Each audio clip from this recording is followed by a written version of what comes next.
The man known to history as Joseph Désiré Mobutu was born on the 14th of October 1930 in Lisala, a city situated on the banks of the river Congo.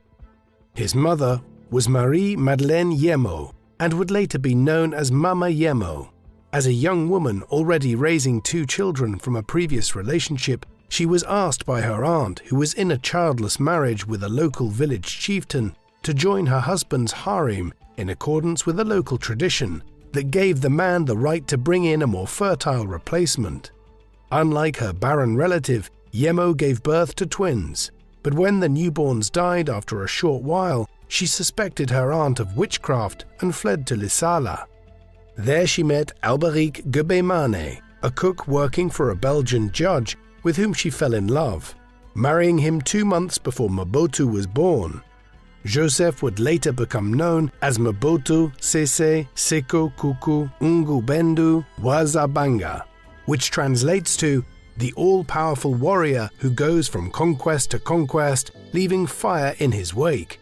He was part of the Ungubandi tribe, a small ethnic group which lived in one of the least accessible areas of Africa, a subsidiary branch of the River Congo called Ubangi that now straddles the border between the Democratic Republic of Congo and the Central African Republic.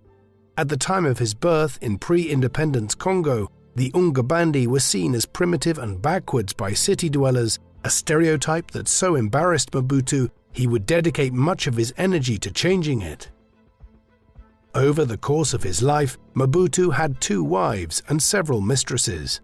In 1955, as an officer in the colonial Force Publique, he married his first wife, Marie Antoinette Gabia Tibwa Gogbe Yetene, who bore him 9 children before her death from heart failure in 1977. And then in 1980, he wed a former mistress, Bobby Ladawa, who gave birth to 4 of his children. During these marriages, Mobutu was unfaithful, complicating his marriage by taking his wife's identical twin sister, Kosia Ladawa, as a lover and fathering 3 children with her. This was such an open secret that during his public appearances, many Congolese couldn't tell whether it was Bobby or Kosia on his arm, giving rise to the belief that the polygamous arrangement was a good luck charm designed to ward off his first wife's angry spirit. Aside from Kosia, Mobutu took several women married to high-ranking officials in his administration as paramours, producing with them an unknown number of offspring. In appearance, Joseph Mobutu was a tall man who barked orders with a distinctive gravelly voice, and on rare occasions when he appeared in public, he was always seen wearing his signature leopard skin hat and buddy holly glasses and wielding an intricately carved cane. Referred to by European observers as the mild-mannered colonel, he was a leader of exceptional charisma, characteristics he took advantage of to manipulate those around him. Behind the charm, he was a calculating social chameleon, able to personally tailor his temperament, disposition, and mannerisms to the individual or situation at hand if it gave him a better chance of getting what he wanted. Like a trained actor, he could be furious one moment and then several minutes later change completely if he thought it was the right thing to do.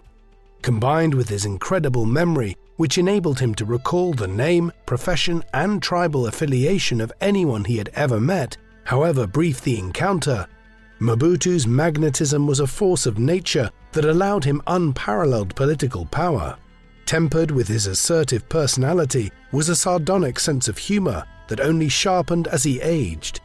He was deeply narcissistic and at the apex of his powers insisted he be referred to as the leopard, a request that was reinforced by the distinctive roaring big cat printed on the country's banknotes.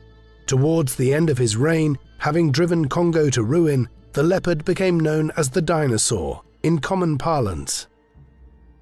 At the time of Mobutu's birth in 1930, Congo was subject to the cruel and bloody rule of the Belgian government, who in 1908 had acquired the Central African territory from none other than their own monarch King Leopold II.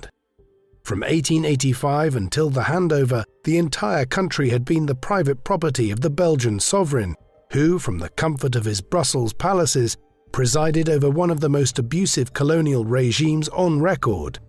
Leopold bled the country dry of its valuable rubber and other resources, using slavery which his officials framed as indenture. Harsh measures included hands being chopped off as punishment if the enslaved didn't meet their daily quotas. The Congolese fared no better under the thumb of the Belgian government, who continued the practice of forced labor and the large-scale exploitation of the populace. At the time of Mobutu's birth in 1930, Congo was experiencing a considerable upsurge in native resistance, with sporadic armed uprisings becoming an increasingly common occurrence. In contrast to most Congolese of the period, though, Mobutu had a rather privileged start to his life when the wife of the Belgian judge his stepfather worked for took a shine to him. She treated him like her own child, holding his hand in public and teaching him how to read, write, and speak French fluently, in an exceptionally uncommon arrangement for the time. This lasted until he was 8 years old, when the death of his stepfather forced the judge and his wife to release them from their service, initiating a turbulent period in which his family moved around the country, relying on the generosity of relatives to keep them sheltered and fed. Transitioning from childhood to adolescence, Mobutu became a working man, helping in the fields while at the same time attending various missionary schools ran by Belgian priests.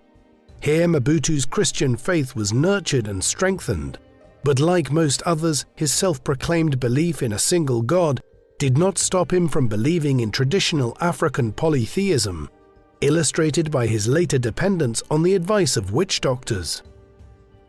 Mobutu's peripatetic existence finally came to a close when he settled down with his uncle in the modern-day town of Mbandaka, which was then a colonial administration center called Coquilletteville. In moving in with his uncle, he was following a time-worn African custom in which the children of rural relatives moved in with their family based in the city, who were then expected to pay for the upkeep and education of their young charges. More mouths to feed, however, meant a larger burden on already limited resources, and so life was quite tough for Mobutu, who grew used to a household of austerity and poverty, an experience that may partly explain his later tendency for excess and overindulgence. In his new home, he attended a school ran by white priests, where, because of his above-average size and intellect, he excelled at sports and academics, regularly featuring as one of the top 3 performing students. In fact, later in life, to teach his children about the importance of working hard at school, Mobutu summoned his old teachers to the presidential yacht to show them his flawless school reports. Outside of the classroom, though, and probably absent from the reports, he was known to be a troublemaker and joker that constantly stirred things up for the fun of it. One of his favorite activities was correcting the poor French of his Belgian teachers, whose mother tongue was Flemish, by standing up and pointing their error out to make his classmates burst with laughter, while another was to throw ink darts at his professors when their backs were turned to the blackboard. Because he was academically gifted, he was given leeway by his tutors. However, by 1949, their patience had run thin. For that year, Mobutu rebelliously stowed himself aboard a boat, heading for what many saw as a den of iniquity known as Leopoldville, the capital of Belgian Congo, that is now known as Kinshasa. Enamored by a girl who gave him his first sexual experience, he skipped school for weeks. By the time Mobutu returned, he had already been formally expelled and enrolled in the Congolese army against his will for a minimum term of 7 years. On the other hand, rather than ruining his future prospects, being sent to the Force Publique turned out to be a godsend, for it was there that he met his stern but affectionate mentor, Sergeant Joseph Bobozo, who instilled in the recalcitrant youth the discipline he so sorely needed. Throughout his service, Mobutu continued his education, voraciously reading and studying when performing sentinel duty, and perusing every newspaper or university publication brought over by his Belgian superiors from Europe. Here he developed a lifelong habit of reading and discovering some of his favorite authors, which included Charles de Gaulle, Winston Churchill, and quite fittingly, Niccolò Machiavelli. whose 1532 treatise, The Prince, is widely regarded as an instruction manual for the budding autocrat.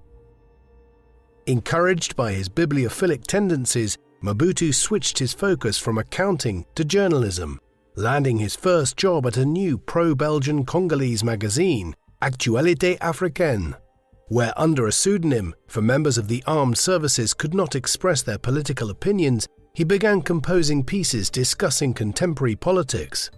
Given the choice between continuing in the army or pursuing journalism, Mobutu chose the latter, and after a brief stint talent-spotting beautiful Congolese women for a raunchier section of the newspaper, he turned his hand to less frivolous matters as a political columnist beginning in 1957.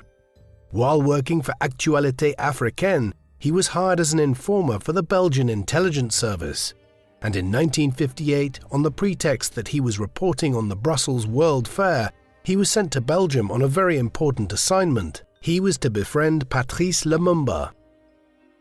In December 1958, Lumumba had become the figurehead of the Congo independence movement when he made a famous speech demanding that Congo be granted self-determination to huge crowds in Kinshasa. In January 1959, capitalizing on his ascendant reputation, Lumumba went to Brussels to introduce himself to the Belgian political elite. It was there that he met Mobutu, and the two men quickly became very close, bonding over their animosity of the Belgians and their desire for a free and independent Congo. So impressed was Lumumba by his companion, who was 5 years his junior, that before long Mobutu had become his personal secretary. He was the ideal aide, engrossing himself into the task at hand by regularly getting up at 5 in the morning and working until 10 p.m., in a job that allowed him to remain in the shadows while also wielding considerable influence. Further outbreaks of civil unrest in Congo between September and December 1959 resulted in the arrest of Lumumba, in combination with general calls for European nations to decolonize, forced the Belgians to negotiate the independence of Congo in Brussels at the Round Table Conference in January 1960. Lumumba was released from jail to participate in talks that lasted from the 20th of January to the 20th of February, which resulted in the independence of Congo on the 30th of June 1960, and the installation of Lumumba as Prime Minister and head of government, while his rival, Joseph Kasavubu, was made ceremonial head of state. The nascent nation, however, was soon dealing with a number of crises. The first, happening within a week of independence, was a general mutiny of the army, which was still being operated and administered by Belgian officers. Believing they were being denied the fruits of independence, the Congolese military took matters into their own hands, demanding salary increases, promotions, and the expulsion of colonial officers from the 4th of July. Ignoring well-founded rumors that he was a Belgian agent, Mobutu was appointed as the army chief of staff in one of Patrice Lumumba's greatest blunders.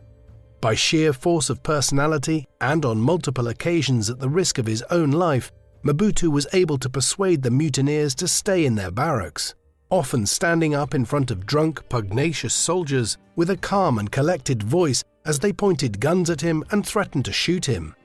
In one of his most impressive interventions, he proved so persuasive that the disaffected lined up so he could take their guns away from them one by one.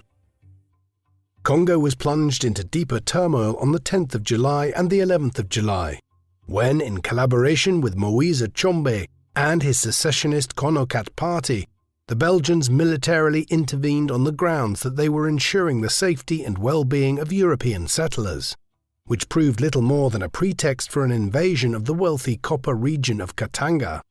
Following their lead, within a month, the governor of the neighboring region of South Kasai, famed for its diamonds, also declared its intention to break away from the Congolese fold. The Katanga and South Kasai secessions were deeply problematic for Lumumba, given that both movements enjoyed considerable support from Western governments who feared that Lumumba had ties to the USSR. These governments were further influenced by mining conglomerates still eager to extract African wealth. He was hampered further by the inaction of the United Nations, who, working in concert with Western powers, refused to provide troops to retake the separatist areas. Accepting that he was on his own, Lumumba ordered the Armée Nationale Congolaise, or ANC, to march to South Kasai and Katanga and crush the rebellions.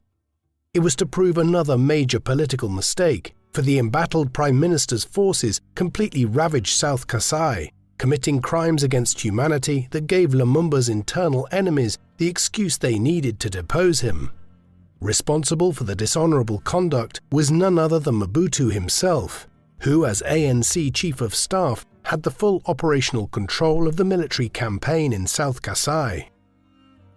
Lumumba made his last and most serious faux pas by turning to the Soviet Union to request transport planes, trucks, and weapons.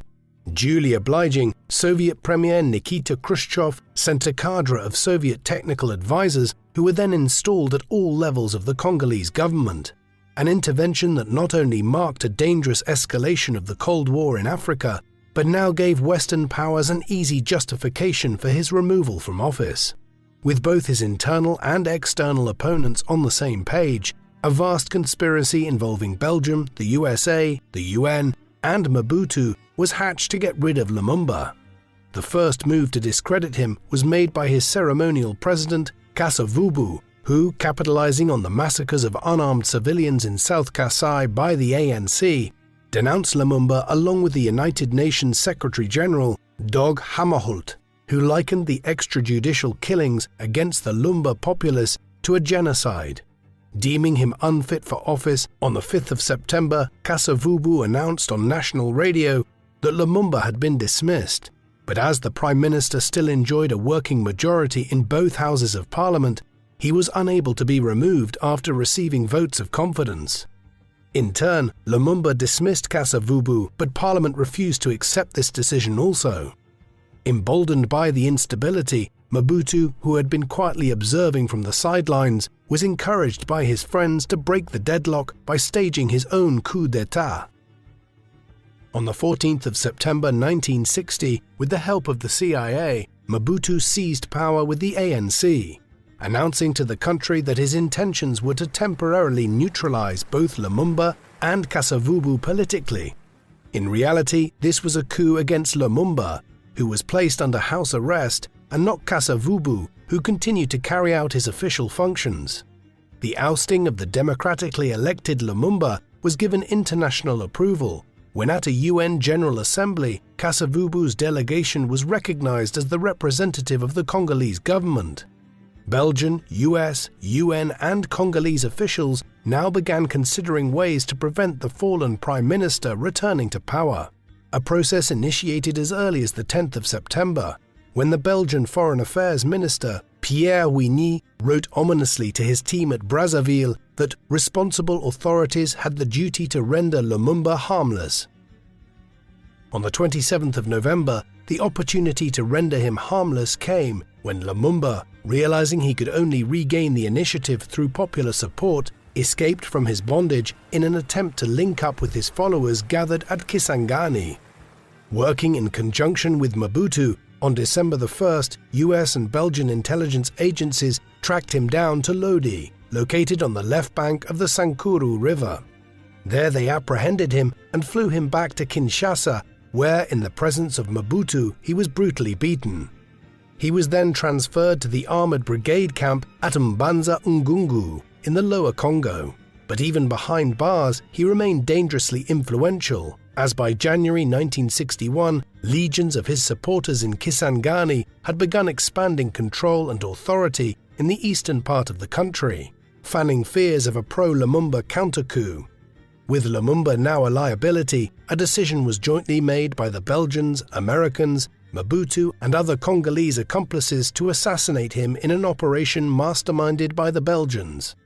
Accompanied by two companions, Maurice Umpolo, the Youth and Sports Minister, and the Senate Vice President, Joseph Okito, Lumumba was bundled onto a plane heading for the Belgian stronghold of Katanga, and along with his comrades was so severely beaten by members of the Luba tribe, eager to exact revenge for the slaughter of their kinsman in South Kasai, that the Belgian aircrew had to shut themselves up in the cockpit to drown out the noise.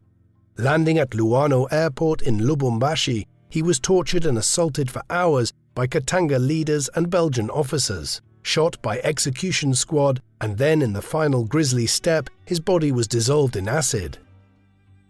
With Lumumba out of the picture, Mobutu and 4 other statesmen formed a shadowy political clique known as the Binza Group that was responsible for every major decision made by the government between 1960 to 1965.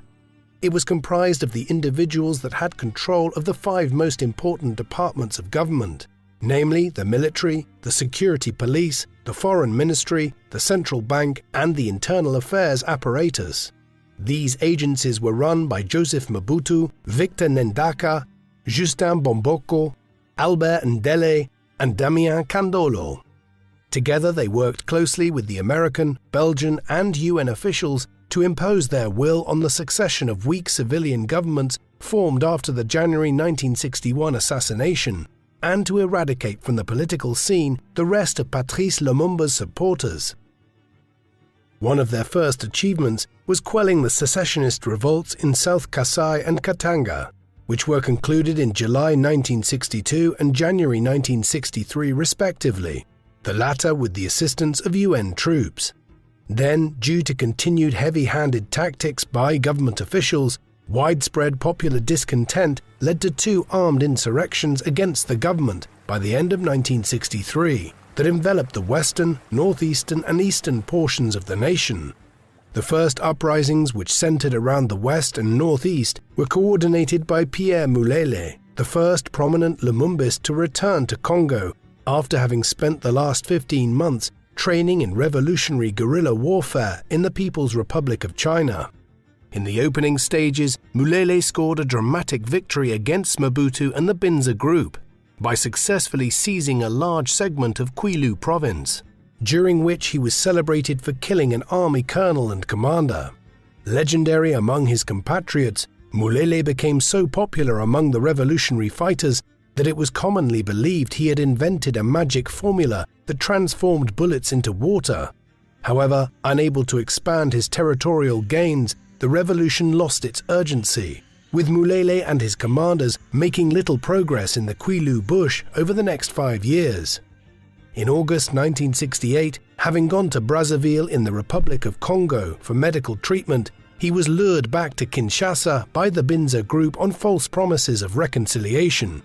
When he arrived on the 8th of October 1968, he was immediately apprehended and murdered in a horrifying display of brutality, which was a glimpse of the horrors Mobutu was capable of.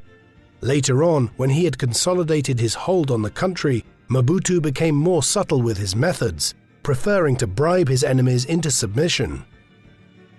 The second revolt, headed by pro-Lumumbist Christopher Gobenye, was different to the Mulele uprising in that the main tactic was to use large-scale military offenses to capture key towns and cities, rather than to wage a protracted guerrilla war in the countryside. Like Mulele's, at first Gobenye's insurgency, mainly carried out by drug-addled gangs of youths calling themselves the Simbas, was extremely successful because it was able to secure large swathes of land covering more than the entire eastern half of the Congo.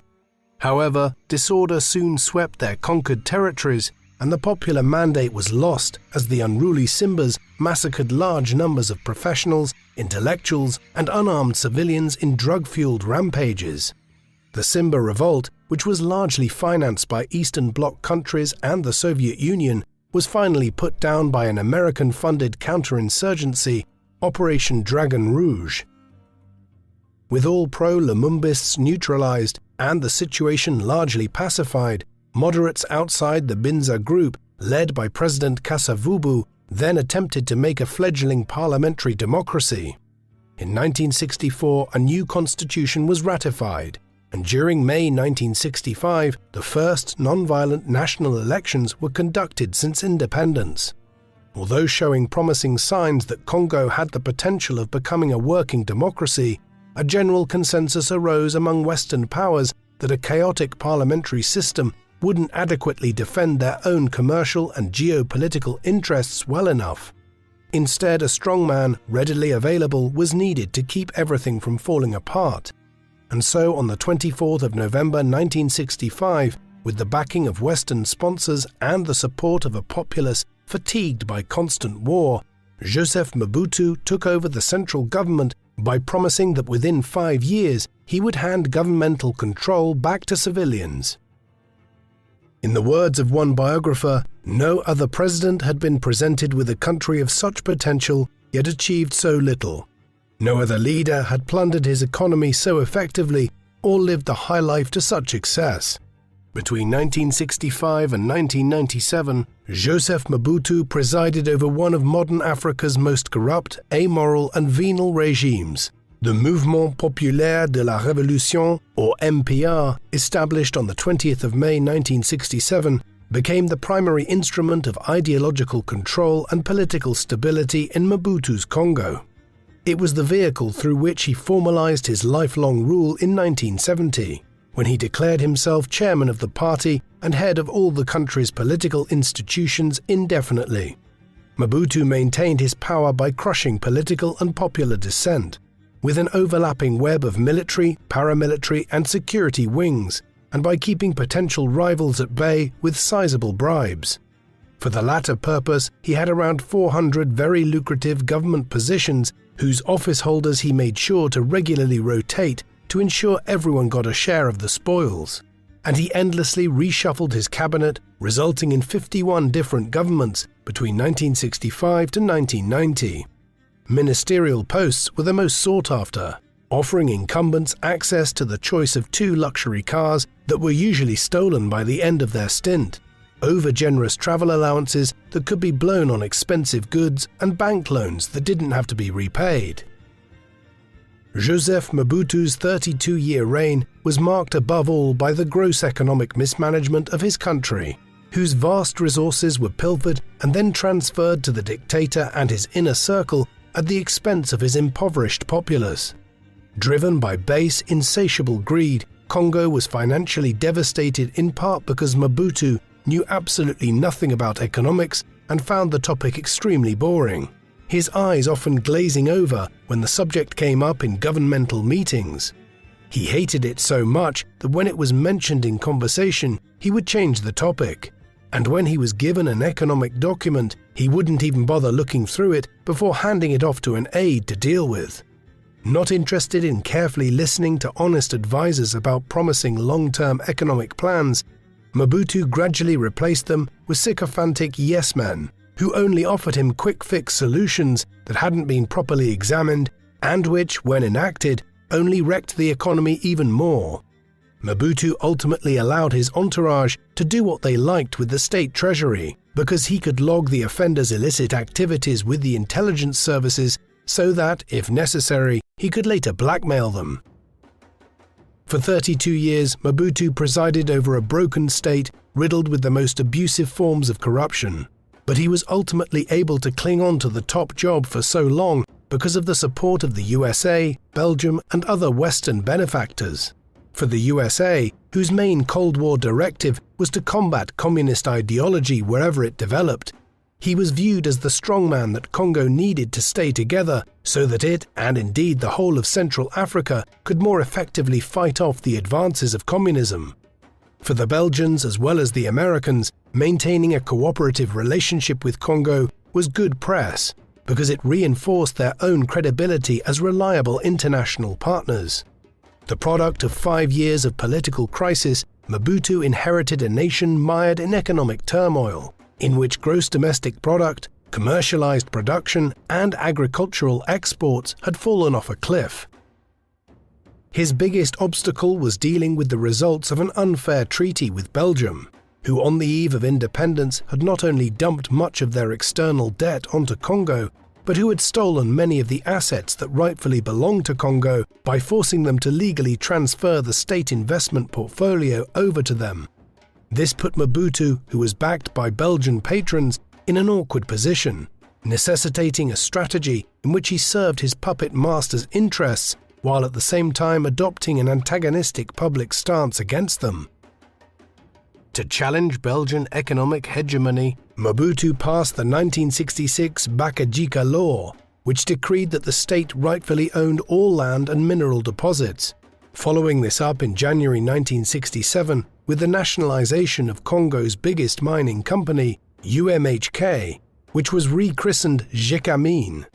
On the other hand, following Belgium's imposition of a copper embargo and economic sanctions, the agreement was altered so that a sister company of the UMHK was granted management, processing and marketing contracts, resulting in the strengthening of Belgium's hold and illustrating that despite his anti-Western rhetoric, the unprincipled Mobutu was perfectly happy to collaborate with them when necessary.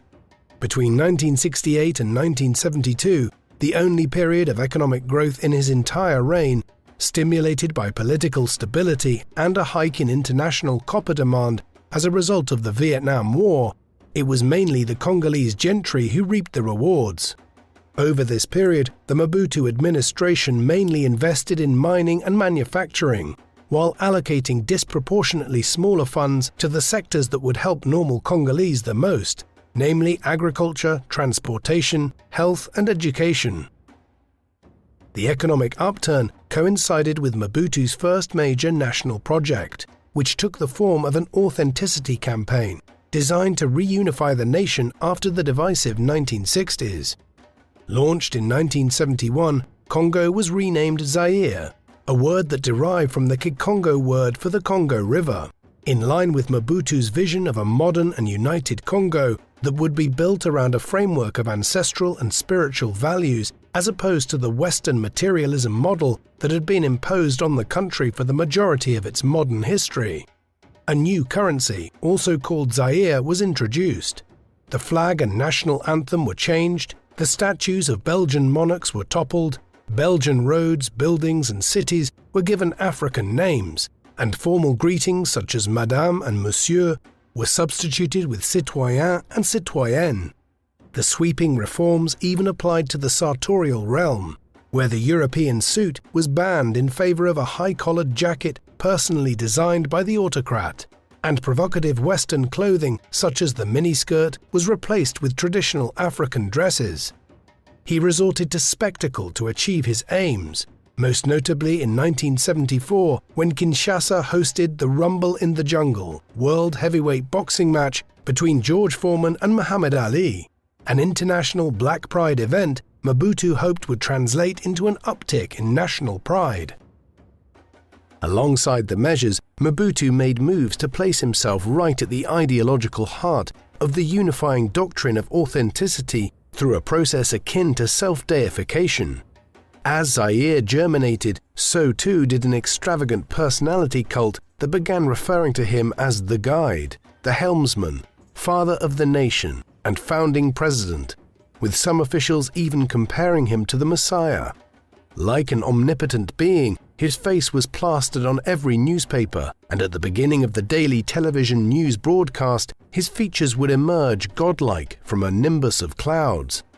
Despite his best attempts, however, Mobutu's personality cult never caught on, being largely met by the masses well acquainted with state propaganda from the colonial era, with indifference and apathy. In contrast, the ancillary economic campaign, known as Zairianization, had a much longer-lasting and devastating effect on society.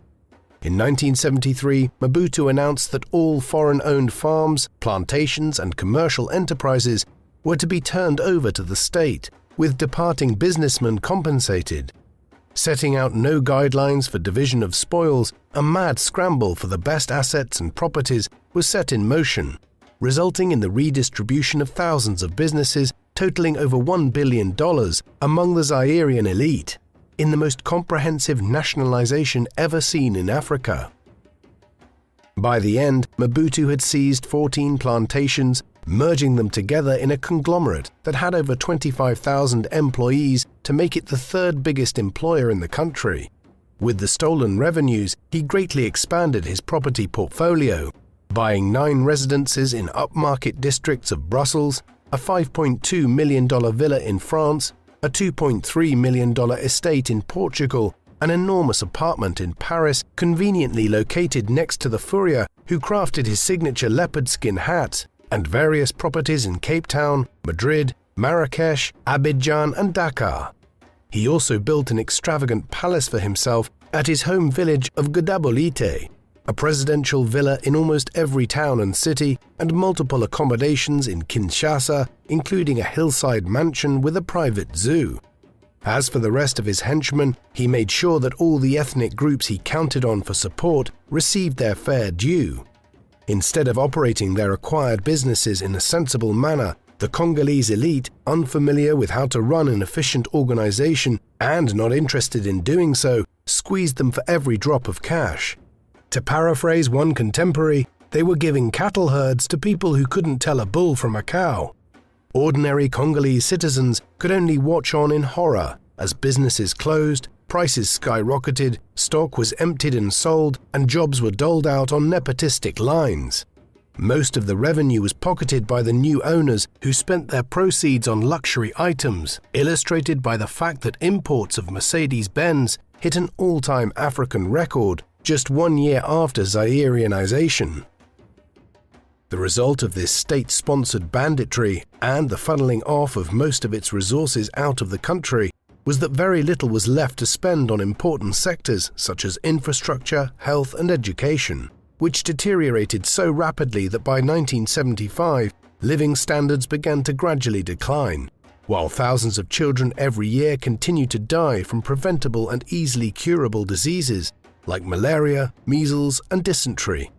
Rampant crime spread across the nation, and in one instance, in a slip made during a live television broadcast, Mobutu could be heard telling employees to "go ahead and steal as long as you don't take too much." The immediate effects on the economy, which had been growing at an average of 7% a year before Zairianization, were devastating. And from 1974, the economy began a slow, steady decline that it never recovered from. Mobutu had also picked the worst time to financially ravage his nation, as global prices for copper, one of Congo's most profitable exports, fell by 2/3, while concomitantly, oil prices nearly quadrupled. Realizing the Pandora's box he had opened, Mobutu desperately tried to appeal to former owners by paying them some compensation and offering them majority shares, but no one was willing to invest. The blow to Mobutu's credentials as a leader as a result of Zairianization was so catastrophic that he would never again try to coat his regime with an ideological sheen. For the rest of his time in office, Mobutu shored up his position through bare and often brutal pragmatism, only being concerned with what was necessary to keep him in power and allow him to make money. It was with this mindset that he approached potential threats to his rule, the first being a student-led democracy movement called Union Générale des Étudiants Congolais, or UGEC. During his first few years as president, Mobutu initially got along well with the student populace, but the cordial relationship began to sour following a UGEC proclamation in October 1966, in which representatives unanimously agreed that Congo should be transformed into a socialist state, organized around the principles of democratic centralism. An uneasy peace was maintained until January 1968, when UGEC leaders and members staged a number of protests in Kinshasa in response to the state visit of US Vice President Hubert H. Humphrey and his decision to go to the monument of Patrice Lumumba, whose murder his country had been complicit in. The demonstration, which involved the tossing of tomatoes and eggs, so greatly embarrassed Mobutu, whose supremacy was sponsored by the USA, that 12 days later he denounced ringleader André Nkanza Dolomingu, a Princeton graduate, as a foolish troublemaker. The student body's resistance to the regime met a bloody end on the 4th of June 1969 in Kinshasa, when soldiers opened fire on crowds of students who had been peacefully protesting. More than 60 demonstrators were shot, after which Mobutu expelled all students and imposed strict censorship. 2 years later, when students held a memorial for their fallen comrades, Mobutu punished participants by forcing them to enlist in the armed forces, following this up with the founding of a single national university. By 1971, with the MPR recognized as the only legal political party, and with student opposition stifled, very few of Mobutu's enemies remained inside the country. As a result, between 1969 and 1980, most of his critics, who were often former members of past Congolese governments, were based outside of Congo in exile. One of the biggest nuisances in this regard was MARC, founded in 1974 in Brussels by deserters of his regime. In a masterclass of Machiavellian machinations, in 1978 Mobutu defeated them by implicating them in a plot to overthrow the government, resulting in the execution of 13 of their acolytes and the sentencing to death of the movement's leaders in absentia. A couple of weeks later, having allegedly been lured into a Brussels apartment by a female secret agent, one of its founders, Kanyonga Mobatelli, was found shot dead in a mafia-style killing. While a simple but lethal solution was enough to stop MARC in its tracks, a more complex approach, requiring a much higher budget, was needed to thwart the FLNC, a Marxist armed opposition group based in neighboring Angola that mainly consisted of Congolese refugees, many of whom had fought on Moise Tshombe's side during the Katanga cessation of the 1960s. When the FLNC first invaded Congo in 1977, Mobutu relied on his armed forces, an organization so riven by corruption that most ordinary troops were demotivated and ill-disciplined. He did not even trust his top brass, going so far as to arrest a cabal of senior officers from the central Taleta region in 1975 for plotting a takeover. Thus it came as no surprise when in 1977, in what would become known as the First Shaba War, the Congolese military, renamed Forces Armées Zaïroises or FAZ, proved utterly incapable of doing their job. That year, FLNC chiefs assaulted Katanga province, which had been renamed Shaba, routed Mobutu's army, and captured the mining town of Kolwezi, their strategy being to hold on to the mineral-rich region for as long as possible in order to strangle the economy of Kinshasa. With the FAZ on the ropes, the regime was only saved by financial and military assistance, provided by stalwart anti-communist governments in the USA and Morocco. The following year, the FLNC defeated the FAZ and seized Kolwezi again in the Second Shaba War, with Mobutu only rescued from disaster with the intervention of the Belgian and French armies. In a repeat of 1975, the ever-paranoid Mobutu once again purged the top echelons of the military on the pretext that they were planning a coup, with 13 people executed and more than 200 officers from Kasai, Bandundu and Shaba removed. Dependent on foreign powers to fight his wars and to save him at the last moment, Deus ex machina style, the Shaba conflicts illustrated Mobutu's embarrassing over-reliance on Western armed forces. Military humiliations in combination with the criminal mishandling of the economy, the further impoverishment of the populace, and calls from the USA to implement meaningful liberalization reforms put pressure on the regime for the first time. In 1977, Mobutu gave in by holding the freest parliamentary elections of his tenure, in which candidates were not hand-picked by the MPR, enabling more unorthodox and independently minded individuals to enter the political stage. For the next 3 years, this dissident flock of parliamentarians monitored the work of the executive closely, exercised forceful oversight over the matters of government, and took advantage of question and answer sessions to field uncomfortable questions about the conduct of Mobutu's administration. They even went as far as publicly denouncing the July 1979 massacre, ordered by Mobutu, of illegal diamond operators in eastern Kasai, and asked for an independent inquiry. In December 1980, though, with Washington distracted by Cold War flare-ups in the Horn of Africa and Afghanistan, Mobutu jailed, tortured or banished to remote detention centers the 13 politicians who had signed a 52-page letter demanding political reforms. Throughout the 1980s, this cadre of political rebels, led by Tshisekedi wa Mulumba, came to be known as the Group of 13, and would in time spearhead the third and most threatening Congolese democracy movement. This picked up speed in 1982 when, during a brief respite from detention, the Group of 13 defied Mobutu's ban on political opposition to create their own party, Union pour la démocratie et le progrès social, or UPDS, which became instantly popular despite being technically illegal. In 1988, the UPDS chose the anniversary of Patrice Lumumba's assassination, January the 17th, to stage unprecedented pro-democracy protests at the Kasavubu Bridge in Kinshasa.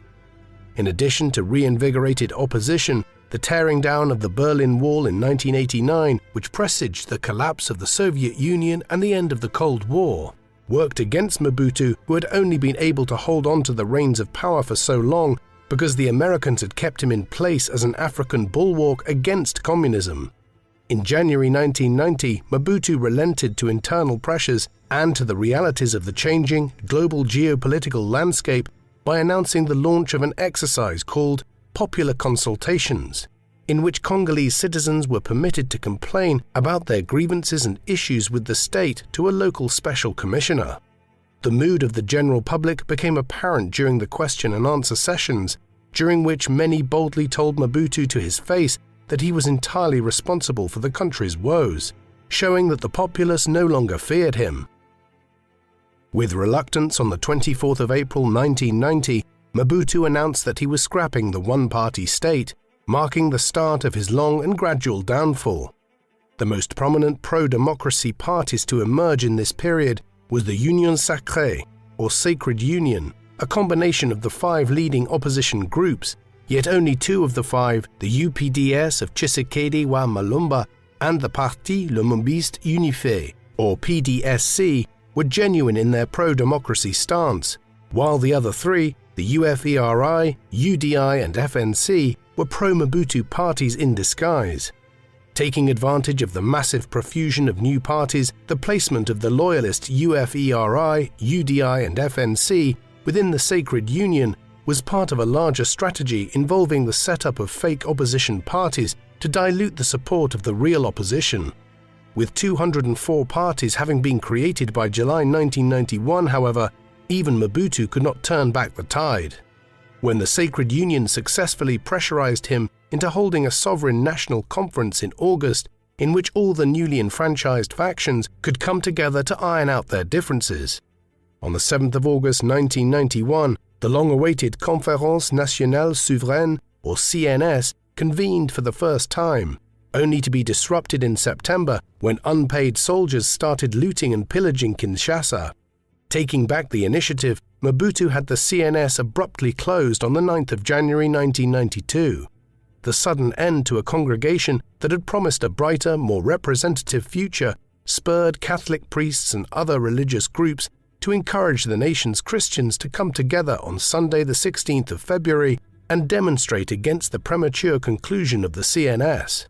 In response to the largely peaceful march, Mobutu's paramilitary forces opened fire on the throngs in Kinshasa, resulting in the deaths of 30 people. However, widespread revulsion for the brutal killings and the elevation of those sacrificed into martyrs of democracy forced Mobutu to reopen the conference, which reconvened between the 6th of April and the 6th of December 1992 and featured a total of 2,842 people in conference, representing all levels of Congolese society. Their principal aim was to take stock of Congo's history since independence, in order to better understand how the country had fallen into its wretched state. Between May and mid-June, hundreds of speeches outlining general policy statements by political parties were delivered and broadcast via national radio and television, and after that a commission was set up to sort out their minor and major themes. The subjects were so broad they covered almost every aspect of Congolese life and society, ranging from assassination, ill-gotten property, economic policy, political structures and even minority rights, which were then more closely examined by special subcommittees assigned to each topic. It was hoped that from this process a new list of state policies, a constitution for the new Third Republic, and a provisional constitution for the period of democratic transition could be put together. Mobutu did everything in his power to impede progress and frustrate pro-democracy advocates. This included blocking the reports on assassination and ill-gotten property to spare him embarrassment.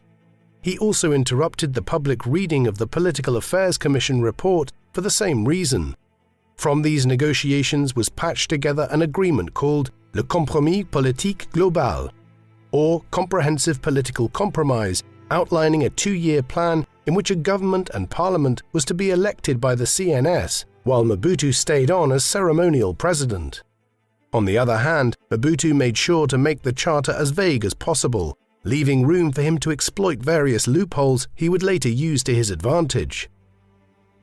As soon as the compromise was transformed into the Provisional Constitution on the 4th of August 1992, the dictator got to work undermining the democratic transition by attempting to remove Tshisekedi wa Mulumba, the leader of the UPDS, as prime minister. At first, Mobutu tried to achieve his aims through terror by firebombing the UPDS's headquarters a couple of days before the prime minister's vote on the 14th of August, in the hopes that their members would react violently, thus giving him the excuse he needed to declare a state of emergency, close the CNS conference and take back control. When UPDS members did not take the bait and stayed calm, Mobutu next tried to dislodge Tshisekedi by sponsoring a rival candidate, Thomas Kanza, and bribing CNS delegates for votes. His ploy, however, did not work, and Tshisekedi was chosen as prime minister with 71% of the vote in an election seen as the freest and most democratic in Congo's history, despite the despot's meddling. Over the next 3 months, the relationship between Mobutu and the prime minister deteriorated rapidly, as both sought to obstruct the other. Taking advantage of the nebulous wording of the CNS charter, which hadn't clearly stated that the old constitution was invalid, Mobutu pounced on this ambiguity to argue that the old constitution was technically still valid. The old dictator also undermined the new government by deploying his paramilitaries when necessary. When Tshisekedi appointed a new governor of the central bank, for example, Mobutu sent in elite troops to encircle the bank with tanks to prevent his personal bank account from being seized. A near breakdown in their relations then came between 1992 and 1993, when Tshisekedi's home province of Eastern Kasai, motherland of the marginalized Luba people, was subject to a campaign of ethnic cleansing condoned by Mobutu that resulted in the deaths of over 5,000 people when the region refused to use a new currency issued by Kinshasa. These were the events that compelled Mobutu to carry out the third military coup of his career on the 1st of December 1992. In January 1993, Mobutu successfully persuaded all CNS military officers to side with him, leading to an eruption of violence in Kinshasa, during which Mobutu's paramilitaries fought against government forces.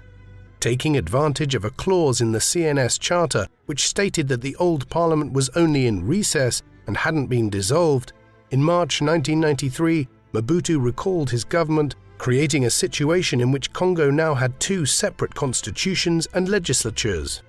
At the urging of internal and external mediators, both belligerents agreed to enter into discussions in September 1993, resulting in the ratification of a single institutional framework.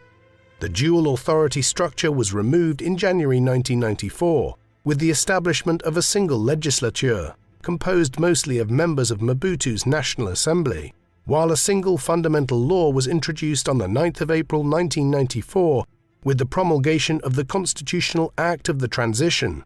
Installed as Prime Minister was Léon Lobich Kengo, a fellow Ngbandi tribesman and Mobutu protégé. The new administration, the Haut Conseil de la République Parlement de Transition, or HCRPT, was presented to the people as another transitional government whose aim was to establish a multi-party, democratic Third Republic via national elections by 1997. In reality, it did everything in its power to ignore the Constitutional Act of Transition, which stipulated that all matters of national importance had to be decided by consensus, a proviso that was continuously violated by the use of majority rule rather than unanimous agreement to make important decisions. Mobutu and his ministers further sabotaged the CNS by engaging in electoral preparation activities that only the CNS was allowed to carry out, drafting electoral reforms without consulting them and starving them of financial resources. By mid-August 1996, 11 months away from the supposed democratic transition, it looked increasingly unlikely that Mobutu and his henchmen would fulfill their promise of creating a Third Republic. On the other hand, while Mobutu had successfully and carefully suppressed internal attempts to remove him, he had gravely underestimated the external factors that would ultimately lead to his downfall, namely the after-effects of the Rwandan genocide. In perhaps the most horrific genocide of the 20th century after the Holocaust, in 1994, Hutu tribesmen of neighboring Rwanda systematically murdered between 800,000 to 1 million of their Tutsi countrymen. The slaughter was a direct result of decades of ethnic tensions artificially created by the Western powers that had presided over Rwanda, namely Germany and then Belgium, whose colonial administrations had viewed the Tutsi, the traditional ruling class of Rwanda, as superior to the Hutu. The 1994 genocide was ultimately sparked when the Hutu president, Habyarimana, flying back from a sub-regional summit in Dar es Salaam in Tanzania, in the presidential plane alongside the Hutu president of Burundi, Cyprien Ntaryamira, was shot down on April 4, 1994, either by Tutsi forces or more likely by Hutu extremists in his own entourage, looking for a justification for the mass killing of Tutsis and moderate Hutus. He was a close friend of Mobutu, and upon hearing the news, Mobutu spent the night in tears, fearful for the future. By June 1994, the Hutu perpetrators had been driven back by Paul Kagame's Rwandan Patriotic Army, or RPA, to the region of Kivu in eastern Congo, where, with Mobutu's backing, they were allowed to establish enormous bases, carry out cross-border raids into Rwanda, and from late 1996, ethnically cleanse Congo-based Tutsi. For many African leaders, Mobutu's decision to shelter Hutu terrorists and stoke the flames of inter-ethnic conflict in the region was the final straw. At the instigation of Rwandan President Paul Kagame, a multinational alliance known as the Alliance of Democratic Forces, or AFDL, a coalition of 4 Congolese revolutionary groups working in tandem with Rwanda, Burundi, Uganda, Zambia, Eritrea, Zimbabwe, Tanzania, and later Angola, was formed to depose him. The man selected to replace Mobutu and who would lead the column of rebels to Kinshasa was Laurent Désiré Kabila, a former Congolese guerrilla commander who had for the past decade, in an obscure corner of eastern Zaire, made a living as an ivory and diamond trader. The plan was set in motion on the 6th of October 1996 when the RPA crossed over into Congo to destroy the Hutu strongholds in lockstep with the AFDL. Within a month and a half, the Hutu extremists and FAZ had been driven from the camp towns of Kivu, opening the way for the AFDL to make their way across the country to Kinshasa. Over the next 6 months, with throngs of child soldiers at his back, Kabila's forces and the Rwandan and Ugandan armies moved from one village to the next, shamelessly raping, looting and murdering Hutus in revenge as the Congolese army disintegrated. Meanwhile, holed up in his palace at Gedabolit, Mobutu desperately appealed to his few African friends and former Western allies, France, Belgium and the USA, to intervene, but to no avail, forcing him to resort to hiring white mercenaries, many of them Serbian perpetrators of the Bosnian genocide, to make up for the failings of the FAZ, whose ineffective chief of staff was soon replaced with a much more able and popular general, Dona Lieko Mahele. All the while, Mobutu ailed with prostate cancer that had been diagnosed after a routine health check in a Swiss clinic in Lausanne in August 1996. As a consequence of the draining radiotherapy treatment he was going through, Mobutu's decision-making became erratic and slow, his entourage looking on in bemusement as he time and time again failed to make split-second decisions that could save him. During his last few months in Zaire, Mobutu retired to a modest villa located near the border with the neighboring Republic of Congo, surrounded himself with his family and shutting out his political advisors and distrustful generals. Despite his poor health and to the disbelief of the American and Congolese envoys urging him to hand over power to Kabila, Mobutu still clung onto the hope that he could negotiate a solution to the present predicament. He had become so out of touch with events on the ground that on the 29th of April 1997, it was the American delegation that had to inform him that the last major town on the way to Kinshasa had fallen. On the 4th of May, the weakened president, who was too frail to climb the steep metal steps leading from the quayside to the deck by himself, had a face-to-face meeting with Kabila aboard a South African vessel docked in the neutral port city of Pointe-Noire, located in the Republic of Congo. Talks quickly broke down as the two men refused to budge on anything, making an ominous final showdown between the AFDI and Mobutu's FAZ in Kinshasa seem inevitable. However, the bloodbath was prevented when it was revealed that General Mahele, the head of the FAZ, had betrayed Mobutu and was planning to swear allegiance to Kabila. 24 hours after telling the despot that it was now impossible to win, Mahele, a man admired by ordinary Zairians for opening fire on looting soldiers, was shot in an assassination orchestrated by Mobutu. Any hopes of resisting the rebel push faded with Mahele's demise, which met with widespread anger, turned the rest of the population and his last remaining loyalists against Mobutu. Even members of Mobutu's extended family abandoned him, with a cousin, General Nzimbi, organizing a foiled plot to down the presidential jet with a surface-to-air missile from the back of a jeep as it made its way to Gadabolit. Having taken an alternative route to get there in order to avoid being shot out of the sky, once they arrived at Gadabolit, Mobutu and his family soon made arrangements to flee the country, when they realized they were no longer safe. When the crew of the presidential plane refused to transport him on the grounds that the plane was state property, the family were forced to borrow a Russian Ilyushin cargo plane. On the 17th of May 1997, the presidential family hurriedly piled into a plane to be whisked off into exile in Togo. As it took off, rebel soldiers fired on it, but the bullets only penetrated the bodywork. When they landed, the Togolese dictator and one of Mobutu's oldest friends, Gnassingbé Eyadema, refused to shelter them, and so on the 23rd of May they made their way to Morocco, where after a month the ejected tyrant was admitted to Avicenne Hospital in Rabat for emergency surgery. On the 7th of September 1997, Joseph Désiré Mobutu, once the revered strongman of Congo, died as a result of complications from prostate cancer. Born into one of the most rapacious colonial regimes in Africa, Joseph Désiré Mobutu spent the first part of his life with his mother and stepfather on the estate of an affluent Belgian judge and his wife, who took him under her wing and treated him like he was one of her own. With the death of his stepfather, Mobutu roamed around the country with his mother, going from relative to relative until he was taken in by his uncle. At school he excelled at sports as well as academics, until he was thrown out and forced to join the Force Publique after he ran away from Leopoldville, the capital of the Belgian Congo. The ill-disciplined troublemaker was straightened out by the rigors of military life, but he soon discovered a greater calling as a journalist, opting to pursue a career as a writer rather than extending his army service when the opportunity arose in 1957.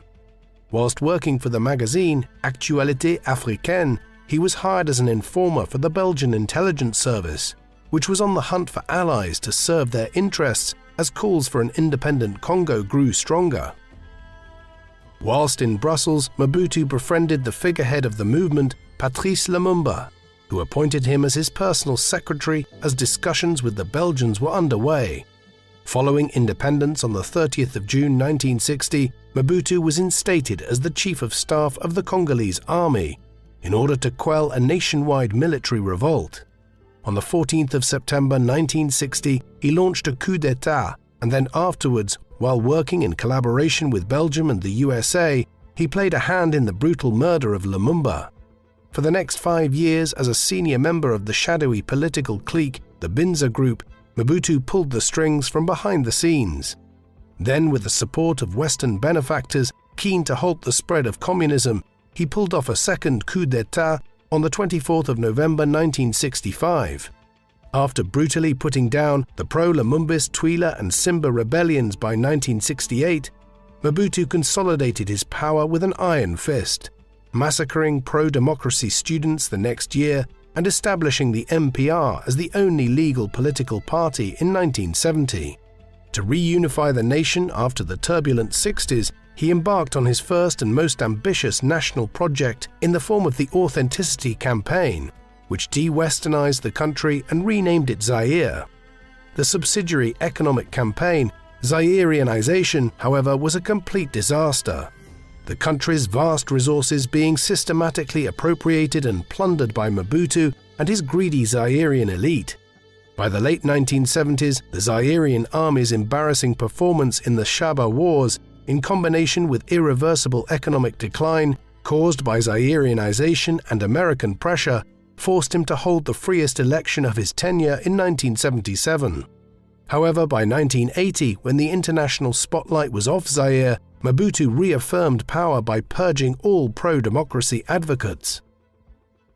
Throughout the 1980s, with his popularity at an all-time low, Mobutu's supremacy was challenged by the growth of a dissident democratic movement, the UPDS, ultimately culminating in enormous pro-democracy protests in 1988. By 1990, following the collapse of international communism and the fall of the Berlin Wall, he could no longer rely on the Americans to keep him in office, forcing him into a series of democratic concessions. That year, he abolished the one-party state, promising a transition to democracy that would start with the convening of a sovereign national conference.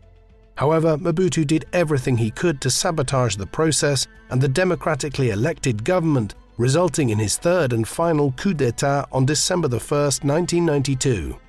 Mobutu, however, was ultimately dethroned by a fatal political miscalculation.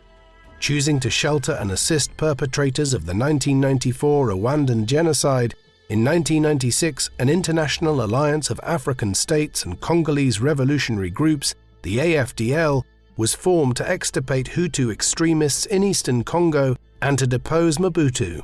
Over the next 7 months, as Mobutu was dying from prostate cancer, his army was routed, with Laurent Désiré Kabila's forces closing in on Kinshasa by May 1997.